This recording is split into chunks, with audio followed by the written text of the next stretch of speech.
Algeria, a land of uncertain future and troubled past, once a colony of Rome, later a pawn for the Vandals, Muslims, and Barbary pirates of the Ottoman Empire.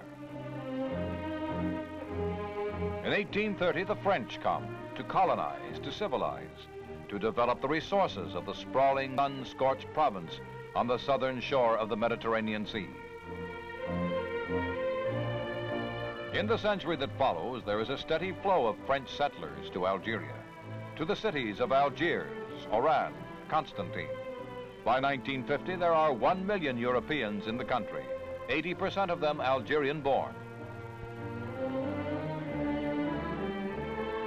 The native population is 10 times as great, 10 million Arabs and Berber tribesmen of the Muslim faith.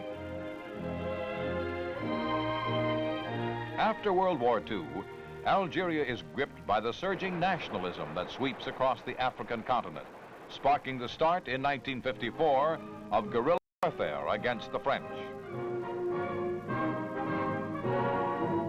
Although an endless procession of prisoners is taken, it will be for the French a long, costly, and futile war. For there are always new recruits, more replacements for prisoners rounded up in mountain raids. A leader of the revolutionary movement is Mohammed Ben Bella at Right, who was captured by the French in 1956 and will spend more than 5 years in prison. But he becomes a symbol, a martyr, a hero to millions of Algerians in their bitter struggle for independence.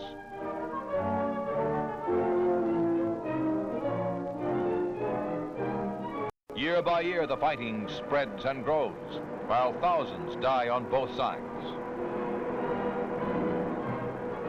Finally, France sends General Raoul Salan, her most decorated soldier, to crush the rebels once and for all. It cannot be done. The French are fighting an enemy that hits and runs and hits again, always at the unexpected time, the unprotected place. And to carry on this losing war, France must keep half its armed forces in Algeria at a cost of $1 billion a year.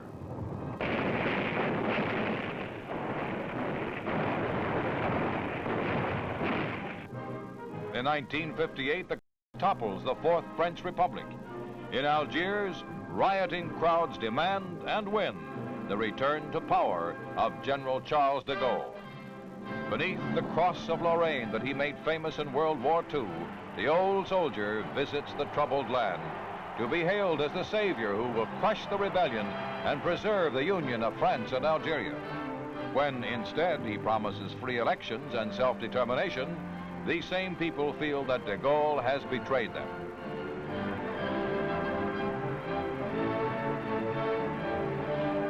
Two years later, in 1960, the discontent flares into open defiance. Paving blocks are torn up and turned into barricades. The insurgents, with army support, take command of half of Algiers, dig in and vow no surrender until de Gaulle backs down on his plan for self-determination. France teeters on the brink of civil war, but de Gaulle stands fast. And finally, the barricades come down. The revolt is ended, and Algeria has taken a decisive step toward independence. The pendulum of power in Algeria is passing slowly, inexorably, out of the hands of the French. But there still remains a hard core of resistance, determined at all costs to keep Algeria French. Their leader is General Salan, and the very same military men who helped de Gaulle to power. Now they appeal to their countrymen to follow them, to go underground, to wage a terrorist war of their own. Hero Salan becomes a hunted criminal. For 2 years, the secret army organization, as it is called, carries on its campaign of death and destruction against the Muslim population. The purpose is to provoke the nationalists into retaliation, to trigger a full-scale rebellion, a rebellion that will force France to take sides with the OAS.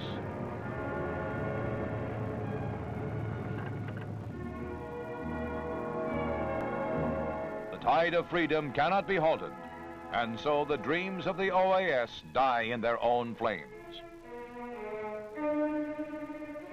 Independence for the Algerians means flight for thousands of fearful Europeans, many of them descendants of French settlers who have lived here for generations.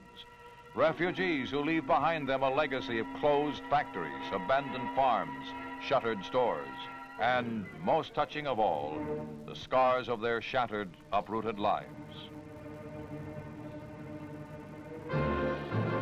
In July 1962, France and Algeria vote on the referendum that will be the final, formal step in breaking their century-old bonds. The results of the voting are a foregone conclusion, an overwhelming endorsement of General de Gaulle and his plea for full Algerian independence. France is free at last from the colony and crises that have cost her so dearly. In Algeria, where more than 90% of the voters cast their ballots for independence, the birth of a nation means not the end, but the beginning of new troubles and new dangers.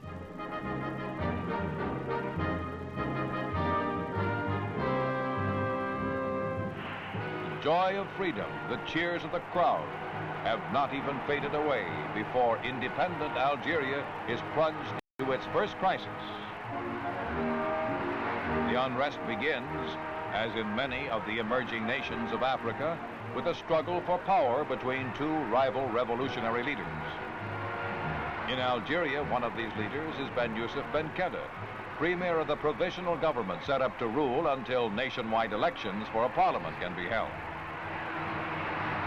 Ben Khedda, who is nicknamed Mr. Everybody, is a moderate, seemingly popular with all the people, a man dedicated to retaining close ties with France and the free world. In a remote village outside Oran is Mohammed Ben Bella, a man who will challenge Ben Khedda's leadership. Ben Bella is a radical who says he will accept communist support if necessary to win and stay in power.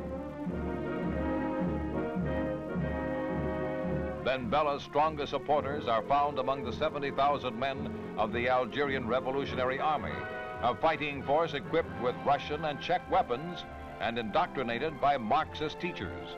Their backing will bring victory to Mohammed Ben Bella. When his seizure of power is complete, the new strong man comes to Algiers to be hailed by the same crowds who, a few short weeks before, had cheered the now all but forgotten Ben Khedda. In Algeria's turbulent infancy, Mohammed Ben Bella lays down his guidelines for government: one-party rule, socialization of agriculture and industry, and neutralism in foreign affairs. And so it is that Algeria's first election campaign is merely a pretense. There is but one slate of candidates running for parliament, candidates selected and approved by Ben Bella and his followers. Just as in Iron Curtain countries, voters will be able to only accept or reject the hand-picked candidates. Seldom, if ever, are such nominees turned down. Thus, the flag of an independent nation does not always signal freedom for its people. The Algerians, to whom independence is so new, will find that they and they alone are the guardians of their freedom. They will learn that the path they take, the road they follow, will determine whether, as a nation, as a people, they have achieved true independence and freedom, or whether they have merely exchanged colonialism for a new and more tyrannical form of governance.